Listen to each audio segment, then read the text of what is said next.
All right, so just like I did in the previous slide, this is the same concept, the least common multiple. I've gone over what our t-chart of 5 and 3 were, so now we're going to list our multiples of 3 and 7. So what is the least common multiple of 3 and 7? Step 1, list your multiples. So again, please open that multiplication chart if you're struggling because that is going to help you so much. But if you're able to list your multiples, that's really good, okay? If not, use the multiplication chart. So, to list your multiples, again, all you're doing, 3 times 1, 3. 3 times 2, 6.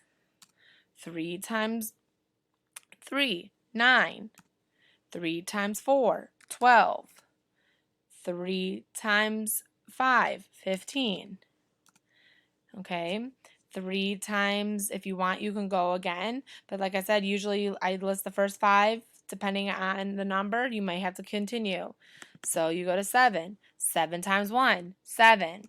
7 times 2, 14. 7 times 3, 21. 7 times 4, 7 times 4, 28. 7 times 5, 35. Okay, now if I'm looking at this chart, I don't see any numbers in common. Okay, I see a 3, 6, 9, 12, 15. I see a 7, 14, 21, 28, 35. So this is what I mean. If you don't see a number that's in common, you're going to have to go back to your threes column and continue counting or continue doing your multiples. Okay, so 15. So that was 3 times 5. So now we got to do 3 times 6, 18. 3 times 7, 21. Now, if I want to, I'm going to look and see my multiples for 3. I see a number that matches in the 7s column, and it's 21. So I'm going to take my circle, and I'm going to circle my 21.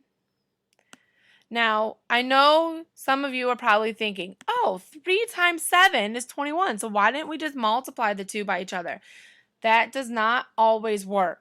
Okay, that does not always work because if you think back to our previous example of 4 and 6, if we did 4 times 6, we would get 24, whereas the LCM of 4 and 6 was 12. Okay, so don't ever just multiply those two numbers out and think that you're going to take the easy way out. It does not work that way. Okay, you have to list the multiples. And if you're more comfortable listing your multiples up to 10 instead of 5, do that. Okay, so now we did our step 2, we circled them, and now we have to say our LCM of 3 and 7 is 21. Okay.